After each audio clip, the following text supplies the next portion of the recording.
Good morning class. जय श्री श्याम। हम पढ़ रहे थे अम्ल, क्षार और लवण के बारे में, जिसमें अम्ल और क्षारकों के बारे में हमने पढ़ लिया था। इन्हें ऐसे कौन से पदार्थ होते हैं जिनके द्वारा हम अम्ल और क्षारक की प्रकृति बिना चखे बिना छुए पता कर सकते हैं? सूचक कहलाते हैं। और सूचकों के बारे में मैंने आपको पढ़ाया था। कुछ प्राकृतिक सूचक हमने पढ़े थे, जिसमें थे गुड़हल, हल्दी, लिटमस पेपर। ये कुछ प्राकृतिक सूचक थे। अब हम बात करते हैं उदासीनीकरण अभिक्रिया। उदासीनीकरण अभिक्रिया क्या है, मैं आपको पहले ये बता दूं कि जब अम्ल और क्षारक, इन दोनों के बारे में हमने पढ़ लिया। जब अम्ल और क्षारक इन दोनों को जब आपस में मिलाते हैं तो ये आपस में क्रिया करके अम्ल क्षारक के गुण नष्ट कर देता है, और क्षार जो होता है वो अम्ल के गुणों को नष्ट कर देता है। यानी अम्ल और क्षारक की जब आपस में क्रिया करवाते हैं, उन्हें आपस में मिलाते हैं, तो वो दोनों एक दूसरे के गुणों को नष्ट कर देते हैं और बनाते हैं लवण और जल। तो ये जो लवण बनता है ये उदासीन होता है, ना अम्लीय होता है और ना ही क्षारीय होता है। तो ये जो क्रिया होती है अम्ल और क्षार की, जिसमें लवण बनता है, इसे कहते हैं उदासीनीकरण अभिक्रिया। हमने पढ़ा कि अम्ल नीले लिटमस पत्र को लाल कर देते हैं, क्षारक लाल लिटमस पेपर को नीला कर देते हैं।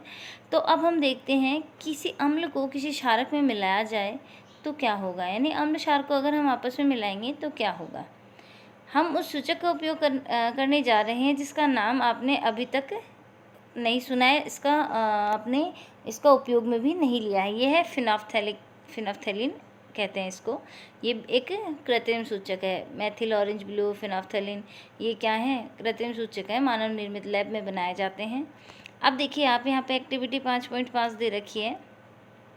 किसी परख नली के 1/4 भाग को तनु हाइड्रोक्लोरिक अम्ल से भर लीजिए। हम क्या करेंगे, एक परख नली लेंगे और इसके 1/4 भाग को हाइड्रोक्लोरिक अम्ल से क्या कर लेंगे, इसमें 1/4 भाग भर देंगे। इसका रंग देखिए, फिनोफ्थैलीन विलयन की रंग की इसमें कुछ बूंदें डालिए। सूचक में 2-3 बूंद अम्ल में मिलाइए। आप देखते हो इसका जो रंग है वो कैसा हो जाता है, बदल जाता है। परख नली को धीरे धीरे लाइए, इसके रंग में परिवर्तन होता है।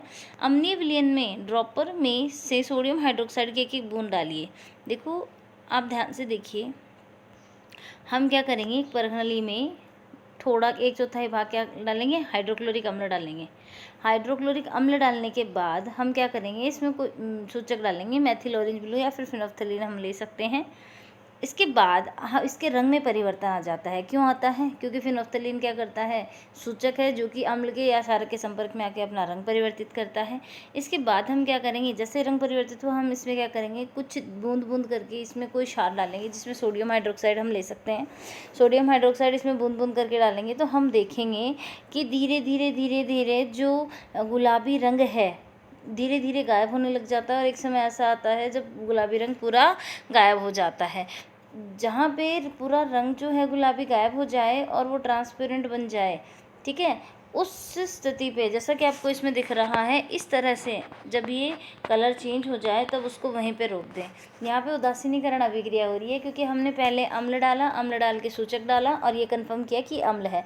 फिर जैसे जैसे धीरे धीरे क्षार डालते हैं, अम्ल का जो अम्लीय गुण है धीरे धीरे खत्म होता जाता है। अम्लीय विलयन में ड्रॉपर में से सोडियम हाइड्रोक्साइड की एक बूंद डालिए, परख नली को धीरे धीरे हिलाइए। क्या विलयन के रंग में परिवर्तन होता है, बिल्कुल होता है। विलयन को निरंतर हिलाते हुए बूंद बूंद करके सोडियम हाइड्रोक्साइड विलयन डालना तब तक जारी रखिए जब तक कि हल्का गुलाबी रंग ना आ जाए, यानी गहरा गुलाबी रंग है वो गायब नहीं हो जाए और हल्का गुलाबी रंग नहीं आ जाए। अब इसमें हम क्या करेंगे, तनु हाइड्रोक्लोरिक अम्ल की एक बूंद डालेंगे और मिलाएंगे। हम देखते हैं विलयन का जो है रंग परिवर्तित होता है। फिर से सोडियम हाइड्रोक्साइड की एक बूंद मिलाइए। क्या रंग में कोई परिवर्तन होता है, विलयन पुनः गुलाबी हो जाता है। देखो जैसे ही विलयन उदासीन हो जाता है, उदासीन होने के बाद जैसे ही हम उसमें थोड़ा सा अम्ल मिलाते हैं तो वह अम्लीय प्रकृति का हो जाता है, इसलिए वो गहरा गुलाबी होता है। और जैसे ही हम उसमें 1 बूंद या 2 बूंद क्षार की मिलाते हैं तो वापस से वो हल्का गुलाबी रंग आता है। तो इस तरह से जो स्पष्ट है कि जब विलयन क्षारीय होता है तो फिनोफ्थैलीन गुलाबी रंग देता है, और इसके विपरीत जब विलयन अम्लीय होता है तो ये रंगहीन हो जाता है। जब किसी अम्लीय विलयन में क्षारकीय विलयन मिलाया जाता है तो दोनों विलयन एक दूसरे के प्रभाव को उदासीन कर देते हैं। यानी जब भी किसी अम्लीय विलयन के अंदर क्षारक को मिलाते हैं, क्षार के अंदर अम्ल को मिलाते हैं, या कुल मिला के हम कह सकते हैं अम्ल और क्षार की जब आपस में क्रिया होती है तो वो एक दूसरे के गुणों को नष्ट कर देते हैं। जब किसी अम्ल को क्षारक के विलयन में उचित मात्रा में मिलाया जाता है तो विलयन की प्रकृति न तो अम्लीय रहती है और न ही क्षारीय। दूसरे शब्दों में अम्ल तथा क्षारक दोनों की ही प्रकृति लुप्त हो जाती है।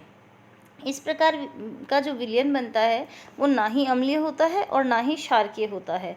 उदासीनीकरण के तत्काल बाद परख नली को स्पर्श करें। आप क्या अनुभव करते हैं? उदासीनीकरण अभिक्रिया में सदैव ऊष्मा निकलती है, ध्यान रखना, अर्थात निर्मुक्त होती है।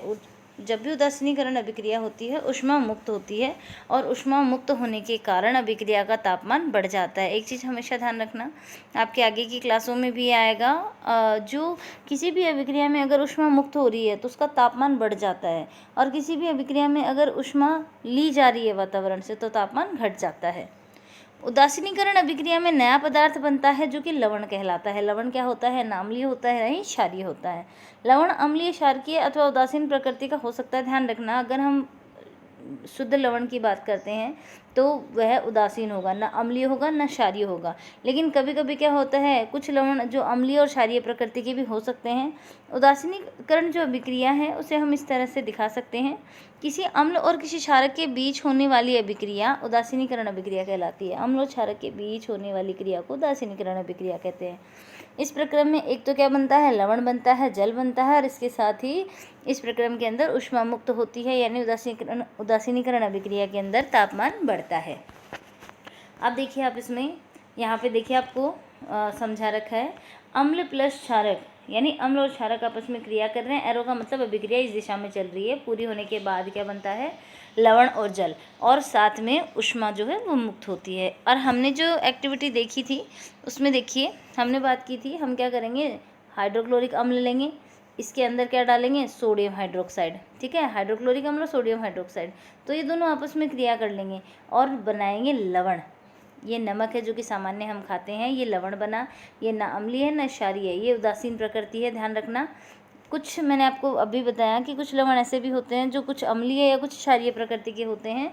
तो अम्ल और क्षारक की जब आपस में क्रिया होती है तो वो लवण बनाते हैं, यानी दोनों उदासीन हो जाते हैं। साथ में बनता है जल और कुछ ऊष्मा मुक्त होती है।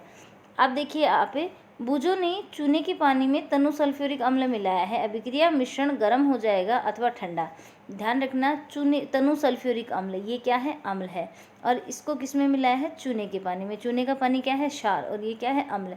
अम्ल और क्षार की जब आपस में क्रिया होती है तो ऊष्मा मुक्त होती है, और ऊष्मा मुक्त होगी तो तापमान क्या होगा? बढ़ेगा। इसीलिए इसमें तापमान क्या हो जाएगा? मिश्रण जो होगा वो गर्म होगा। तो आज आपको जो क्वेश्चंस करने हैं वो क्वेश्चन नंबर फर्स्ट आपका है यही, चूने के पानी में तनु सल्फ्यूरिक अम्ल मिलाने पर अभिक्रिया गर्म होगी या ठंडी? तो इसका आंसर आपको बताना है। क्वेश्चन नंबर सेकंड आपका है, उदासीनीकरण अभिक्रिया किसे कहते हैं? परिभाषा लिखिए। तो आपको यहाँ पे इसकी परिभाषा लिखनी है उदासीनीकरण अभिक्रिया की। क्वेश्चन नंबर थर्ड आपका है, उदासीनीकरण अभिक्रिया का एक उदाहरण लिखिए। तो इसमें आपको ये हाइड्रोक्लोरिक अम्ल और सोडियम हाइड्रोक्साइड का उदाहरण दे सकते हैं। तो ये 3 आपके क्वेश्चन हैं जो कि आपको कंप्लीट करने हैं। Thank you.